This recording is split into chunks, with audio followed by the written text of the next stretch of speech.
Hello everyone. तो लो जी आ गया खेसारी लाल यादव जी और महिमा सिंह का एक बहुत ही बेहतरीन वीडियो सॉन्ग का फुल टीजर को रिलीज कर दिया गया है। और इस गाने को लिखे हैं कृष्णा बेदर्दी जी और इसमें म्यूजिक दिए हैं आर्या शर्मा जी।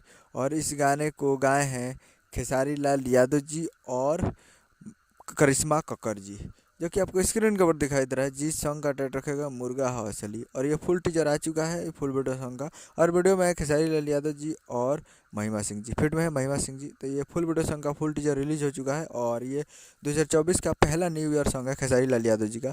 तो ये फुल टीजर इसका आ चुका है, तो फुल टीजर में रिलीज हो चुका है और काफ़ी बेहतरीन टीजर है, जो कि मुझे ज़बरदस्त लगा। और इसका वीडियो आएगा तो धमाल मचा देगा। तो तैयार रहिएगा।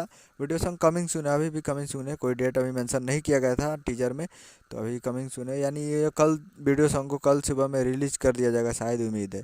तो कल तैयार रहिएगा खेसारी म्यूजिक वर्ल्ड से। अभी टीजर नहीं देखें तो टीजर जाकर Khesari music world present Bhojpuri YouTube channel पर फुल टीजर जाकर देख सकते हैं। उम्मीद करूँगा वीडियो अच्छा लगा तो चैनल को सब्सक्राइब लाइक कर सके। तो किसी खेसारी लाल यादव जी के लेटेस्ट लाते हैं वीडियो अच्छा लगा तो वीडियो को लाइक कीजिए। मिलते हैं अगले वीडियो में। जय हिंद, जय भोजपुरी।